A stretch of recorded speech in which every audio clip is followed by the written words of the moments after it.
Halo Mr. Sarman dan teman-teman, nama saya Fernando Adatia dari kelas 11 MIPA 2, absen 8, Sekolah Dian Harapan di Cikarang. Dan pada kesempatan kali ini, saya ingin merancang suatu bisnis plan, di mana saya akan menjual beberapa produk dan mengetahui berapa produk yang harus saya jual untuk memperoleh keuntungan maksimum.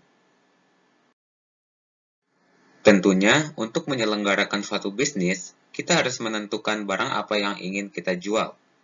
Dan di sini saya sudah menentukan barang yang ingin saya jual, yaitu terdiri dari dua barang yang berbeda. Barang yang pertama adalah ponsel berjenis iPhone 12 Pro Max dengan kapasitas memori sebesar 128 GB. Modal dari produk ini, satu unit produk ini adalah sebesar 18 juta rupiah.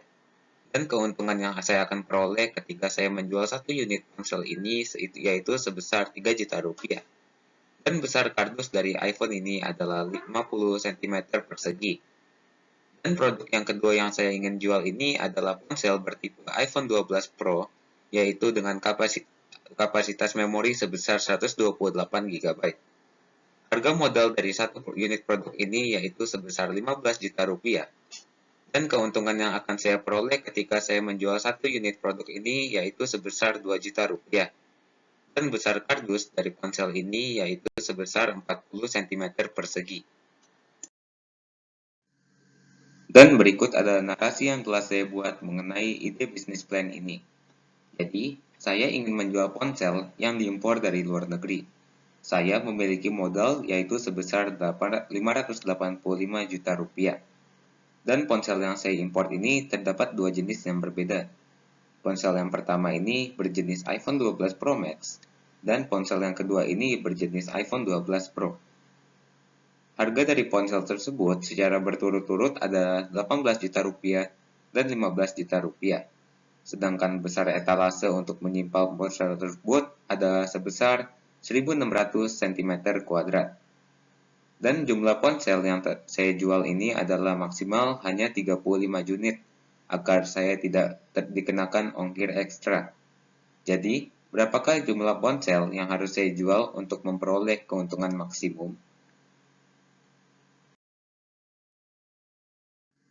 Untuk menyelesaikan persamaan tersebut, saya akan menggunakan metode matematika, yaitu dengan menggunakan cara program linear. Dan untuk merealisasikan tersebut, hal pertama yang harus kita lakukan adalah kita harus membuat tabel, sehingga kita akan mendapatkan persamaan yang nantinya akan kita masukkan di GeoGebra. Sekarang kita akan lihat pada tabel yang telah saya buat. Jadi, tabel ini terdiri dari 3 row yang berbeda. Row pertama ini adalah harga, row kedua adalah unit, dan row ketiga adalah ukuran box. Sedangkan jika kita lihat di kolomnya, terdapat 3 kolom yang berbeda, yaitu kolom yang pertama adalah iPhone 12 Pro Max yang saya misalkan menjadi X, kolom yang kedua adalah iPhone 12 Pro yang saya misalkan menjadi Y, dan kolom yang terakhir yang paling kanan itu adalah total. Saya memisalkan X dan Y sebagai unit iPhone yang akan saya jual nantinya. Sekarang kita akan mulai ke row yang pertama terlebih dahulu, yaitu row harga. Jadi dapat kita lihat 18 juta itu adalah harga dari barang iPhone 12 Pro Max, dan di sini saya memasukkannya ke dalam tabel yang pertama. Jadi di sini kita mendapatkan persamaan yang pertama, yaitu 18 juta X ditambahkan 15 juta Y, itu lebih kecil sama dengan 585 juta. Mengapa saya menggunakan lebih kecil sama dengan? Karena modal yang saya miliki ini hanyalah 585 juta, tidak boleh lebih. Maka kita akan menggunakan lebih kecil sama dengan agar tidak kelebihan. Dan jika kita lihat di row yang kedua ini adalah unit. Seperti yang sudah saya katakan sebelumnya, saya memisalkan X sama Y ini sebagai unit iPhone yang akan saya jual nantinya. Jadi di persamaan yang kedua ini adalah X ditambahkan dengan Y itu lebih kecil sama dengan 35 unit. Seperti yang saya katakan di narasi sebelumnya, jumlah ponsel maksimal yang akan saya jual adalah sebesar 35 unit, agar saya tidak dikenakan ongkir ekstra. Dan jika kita lihat di row yang terakhir, ini adalah persamaan untuk ukuran box iPhone 12 ini. Jadi di ukuran box ini saya memisalkan saya menggunakan ukuran box tersebut untuk persamaan yang terakhir. Jadi di sini dapat kita lihat 50x ditambahkan dengan 40y itu lebih kecil sama dengan 1600. 1600 ini adalah ukuran etalase yang nantinya saya akan gunakan untuk menyimpan ponsel-ponsel tersebut. Maka persamaan yang terakhir ini dapat kita lihat di gambar yang paling bawah ini. Jadi persamaan yang pertama tadi sudah kita dapatkan. Nah, oh ya, sebelumnya ini saya sederhanakan ya persamaannya agar nanti angkanya itu tidak terlalu besar dan tidak memusingkan. Jadi persamaan yang pertama ini adalah 18x ditambahkan 15y lebih kecil sama dengan 585. Dan persamaan yang kedua ini adalah x ditambahkan dengan y itu lebih kecil sama dengan 35. Sedangkan persamaan yang ketiga itu 50x ditambahkan 40y lebih kecil sama dengan 1600. Dan untuk persamaan 4 dan 5 ini saya menggunakan x lebih besar daripada x lebih besar sama dengan 0 dan y lebih besar sama dengan 0. Sedangkan untuk fxy-nya ini saya menggunakan keuntungan sebagai fxy tersebut. Jadi fxy-nya ini adalah 3 juta x ditambahkan 2 juta x sama dengan 0. Setelah mendapatkan persamaan dari slide sebelumnya, saya menggunakan kelima persamaan tersebut untuk saya masukkan ke dalam aplikasi yang namanya GeoGebra. Nah, aplikasi tersebut biasanya digunakan untuk membuat grafik. Nah, grafik yang seperti di slide ini yang sudah saya tampilkan. Jadi, setelah saya menginput data yang sudah sebelumnya kita dapatkan, ini adalah grafik yang kita dapatkan. Nah, jika kita perhatikan, di tengah-tengah dari grafik ini terdapat daerah yang besar. Nah, daerah tersebut diarsir dengan warna biru. Nah, daerah ini dinamakan sebagai daerah penyelesaian atau DP. Nah, jika kita lihat, di sebelah kiri dari daerah penyelesaian itu terdapat sumbu Y, dan di sebelah bawah dari daerah penyelesaian itu terdapat sumbu X. Sumbu Y dan sumbu X ini adalah salah dua dari persamaan yang telah kita tentukan sebelumnya, yaitu X sama dengan X lebih besar sama dengan 0, dan juga Y lebih besar sama dengan 0. Nah, jika kita perhatikan lagi, terdapat titik B. Titik B ini dipotong oleh 3 garis yang berbeda, maka kita dapat menamakan titik B ini sebagai titik potong. Koordinat dari titik B ini berada di 20,15. Dan jika kita lihat, terdapat 3 garis yang memotong titik B ini. Jadi 3 garis ini, jika kalian belum tahu, adalah persamaan yang telah kita tentukan sebelumnya juga. Yang terdiri dari 18x ditambah 15y lebih kecil sama dengan 585. Dan yang persamaan yang kedua atau garis yang kedua itu adalah x ditambah y lebih kecil sama dengan 35. Dan yang terakhir 50x ditambahkan dengan 40y lebih kecil sama dengan 1600. Dan yang terakhir, jika kalian lihat dengan seksama, di bawah itu terdapat satu garis yang lebih tipis yang berwarna biru muda. Nah, biru muda itu, garis tersebut itu adalah fungsi objektif yang telah kita tentukan sebelumnya. Fungsi objektif itu adalah nama lain dari f, x, y yang sudah kita tentukan sebelumnya, yaitu 3 juta X ditambahkan dengan 2 juta Y lebih sama dengan 0. Nah, untuk menyelesaikan permasalahan ini, saya akan menggunakan dua jenis metode yang berbeda untuk menyelesaikan permasalahan yang kita miliki. Nah, di metode yang pertama ini, saya menggunakan uji titik kritis, metode uji titik kritis. Nah, metode ini adalah cara yang kita gunakan di mana kita mengambil 3 titik yang sudah saya tunjukkan di grafisnya sebelumnya itu, dan kita akan mengujinya dengan fungsi f, x, y, atau fungsi objektif.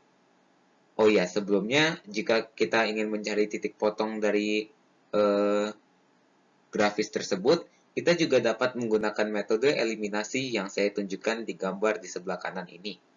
Nah, balik lagi ke metode pengujian titik kritis. Di sini, seperti yang kita ketahui sebelumnya, terdapat 3 titik yang berbeda yang sudah saya tunjukkan di grafis sebelumnya itu, yaitu titik A, B, dan juga C. Mengapa di sini ada 4 row yang berbeda? Karena saya juga menggunakan 0,0, karena fungsi objektif juga melewati garis titik 0,0. Jadi di sini dapat kita lihat titik potongnya itu sudah kita dapatkan ya, sebelumnya itu 20,15. Nah, habis itu koordinat X dan Y yang pertama ini adalah 0,0. Jika kita bandingkan dengan fungsi objektif ini adalah 0 keuntungannya. Nah, yang kedua ini adalah koordinat di 0,35. Jika kita bandingkan dengan fungsi objektif ini, itu 35 dikali keuntungannya itu 2 juta, yaitu kita mendapatkan angka sebesar 70 juta rupiah keuntungannya. Dan di titik yang ketiga ini, atau titik B, atau titik potong ini, adalah koordinatnya itu berada di 20,15. Nah, jika kita hitung dengan keuntungannya atau dengan fungsi objektifnya, itu kita mendapatkan 60 juta rupiah ditambahkan dengan 30 juta rupiah. Dan keuntungannya adalah 90 juta rupiah. Sedangkan dengan koordinat yang terakhir atau titik yang terakhir, yaitu titik C yang berada di koordinat 32,0, jika kita hitung itu 32 dikalikan dengan 3 juta rupiah. Hasilnya kita mendapatkan 96 juta rupiah. Maka dari metode pengujian titik kritis ini, keuntungan yang paling besar yang dapat kita peroleh itu ketika kita menjual 32 unit iPhone 12 Pro Max, ya, atau 32 unit X maksudnya. X itu sebelumnya saya misalkan sebagai iPhone 12 Pro Max ya. Jadi di sini kita dapatkan keuntungan terbesar akan kita peroleh jika kita menjual 32 unit iPhone 12 Pro Max. Nah, setelah menggunakan metode yang pertama tadi, sekarang saya akan mencoba untuk menguji menggunakan metode yang kedua. Nah, nama metode yang kedua ini adalah pengujian menggunakan garis lidik.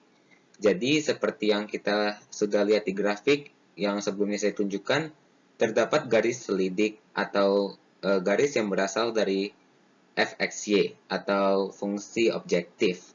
Nah, dari pengujian yang satu ini, saya akan menggerakkan garis selidik atau fungsi objektif tersebut kepada titik terakhir yang bertemu dengan garis selidik ini.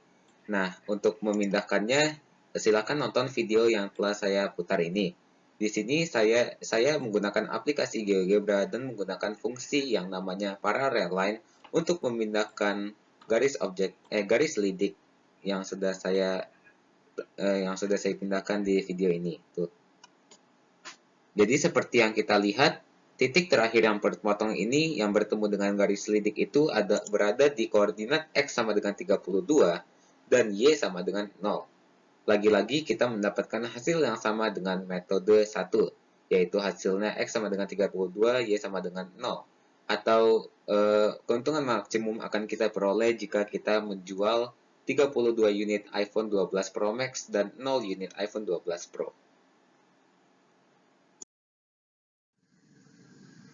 Kesimpulan, dari kedua metode pengujian yang telah kita gunakan, yaitu metode pengujian titik kritis dan juga garis lidik, keuntungan maksimum yang dapat saya peroleh itu jika saya mengimpor dan menjual sejumlah 32 unit iPhone 12 Pro Max. Dan berikut ada refleksi yang telah saya buat setelah saya mengerjakan proyek yang satu ini. Jadi yang pertama itu, jika saya diberikan oleh Tuhan untuk mencari nafkah dengan cara membuat suatu bisnis plan, merancang suatu bisnis plan, dan menjalankan suatu ide bisnis, saya akan memanfaatkan hal tersebut untuk memenuhi kebutuhan sehari-hari saya tentunya. Dan jika ada rezeki lebih atau ada uang yang lebih, saya akan mendonasikan uang-uang tersebut kepada orang-orang yang lebih membutuhkan, seperti orang yang miskin, kemudian kepada pihak gereja, dan juga panti asuhan. Sebab ada tertulis di Alkitab, di Amsal 19 ayatnya yang ke-17. Siapa yang menaruh belas kasihan kepada orang yang lemah, mempunyai utangi Tuhan, dan yang akan membalas perbuatannya itu. Selanjutnya, yang menantang saya selama pembelajaran topik ini adalah ide saya dalam merancang suatu bisnis plan.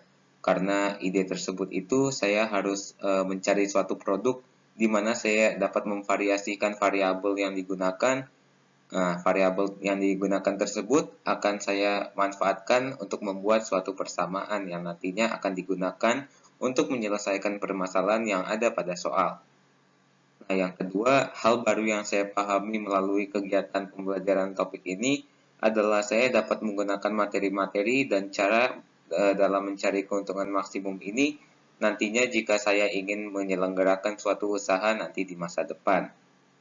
Dan yang terakhir adalah ketelitian dan juga thinking skill yang sangat diperlukan dalam proses pembelajaran dalam topik ini tentunya dapat mendukung saya dan juga berpengaruh bagi seorang pelajar seperti saya.